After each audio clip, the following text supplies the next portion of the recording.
कविता का नाम है जिंदगी दी कविता। मेरियां झील नालों डूंघियां नरगसी अखां, मलाई वर्गियां मुलायम गल्लां, तीर वर्गा तिखा नक, मोरनी वर्गी ठुमक ठुमक चाल, प्यार दियां पिंगां, मेरे जोबन दी बहार, मेरी वफा ते वफाई ही कविता नहीं।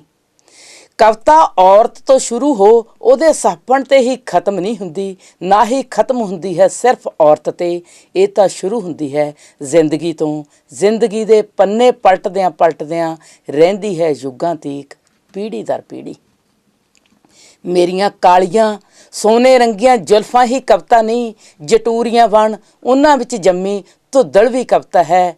ਜਨਮ ਤੋਂ ਪਹਿਲਾਂ ਲਾਲ ਲਾਲ ਰੱਤੀਆਂ 'ਚ ਟੋਟੇ ਹੋਣਾ, ਸੁਰਖਰੂ ਹੋ ਮੇਰੇ ਤੋਂ ਵੱਡਾ ਸਾਰਾ ਘੰਗੂਰਾ ਮਾਰ ਕੰਧ 'ਤੇ ਚਿਪਕਾ ਦੇਣਾ, ਭੱਜਣਾ ਦਾਜ ਦੇ ਲੋਭੀਆਂ ਤੋਂ ਮੱਥਾ ਲਾਉਣ ਤੋਂ, ਜਵਾਨੀ ਵਰਗੇ ਅਨਰਥ ਵਿੱਚ ਪੈਰ ਪਾਉਂਦਿਆਂ ਹੀ ਸ਼ੱਕ ਦੀ ਤੱਕੜੀ ਵਿੱਚ ਤੁਲਣਾ ਵੀ ਔਰਤ ਦੀ ਕਵਿਤਾ ਹੈ।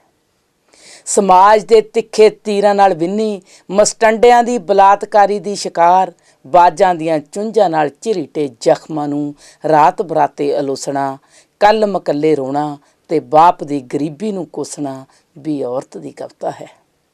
ਦਿਲ ਦੀਆਂ ਸਦਰਾਂ ਨੂੰ ਭੁੰਜੇ ਪਟਕ, ਕਸੀਸ ਵੱਟ ਕੇ ਲੜ ਲੱਗਣਾ ਬੁੱਢੇ ਠੇਰੇ ਦੇ, ਚਾਰ ਸਿਆੜਾਂ ਦੀ ਬਲੀ ਦੇ ਕੇ ਟੱਬਰਾਂ ਦੀਆਂ ਆਸਾਂ ਵਿੱਚ, ਫੱਕ ਛਾਨਣਾ ਪਰਦੇਸਾਂ ਦੀ, ਦੂਰੀਆਂ ਸ਼ਿਫਟਾਂ ਲਾ ਉਲਝਣਾ ਬੌਸ ਦੀਆਂ ਮਿਹਰਬਾਨੀਆਂ ਵਿੱਚ, ਪਿਆਰ ਦੀ ਕਸਵੱਟੀ ਤੇ ਖਰੀ ਉਤਰਨ ਲਈ ਚਾਰ ਲਾਵਾਂ ਜਾਂ 7 ਪਹਿਰਿਆਂ ਦਾ ਪ੍ਰਪੰਚ, ਧਰਮ ਦੀ ਪਾਲਣਾ ਮੇਰੀ ਔਰਤ ਦੀ ਕਵਿਤਾ ਹੈ।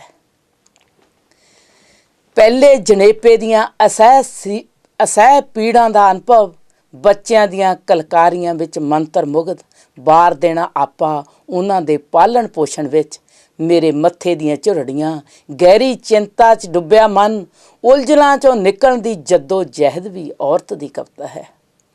ਉੱਚੜੇ ਜ਼ਖਮਾਂ ਨੂੰ ਮਹਿਸੂਸਣਾ, ਮਿੰਨੀ ਮਿੰਨੀ ਚੀਸ ਨੂੰ ਸਹਿਣਾ, ਅੰਦਰੇ ਅੰਦਰ ਟੁੱਟ ਕੇ ਰਹਿ ਜਾਣਾ, ਉਮਰ ਤੋਂ ਪਹਿਲਾਂ ਹੀ ਜੋਬਨ ਦਾ ਸਰਾਪੇ ਜਾਣਾ, ਹਰ ਗਲਤੀ ਦੀ ਜ਼ਿੰਮੇਵਾਰ ਠਹਿਰਨਾ, ਬੁਢਾਪੇ 'ਚ ਦਰ ਰੁਲਣਾ ਔਰਤ ਦੀ ਕਵਿਤਾ ਹੀ ਤਾਂ ਹੈ। ਕਵਿਤਾ ਸਿਰਫ ਮੇਰਾ ਸੁਹੱਪਣ ਨਹੀਂ, ਮੇਰੇ ਦੁੱਖ ਵੀ ਮੇਰੀ ਕਵਿਤਾ ਹੈ, ਮੇਰੇ ਸੁੱਖ ਵੀ ਮੇਰੀ ਕਵਿਤਾ ਹੈ। ਇਹੀ ਔਰਤ ਦੀ ਕਵਿਤਾ ਹੈ।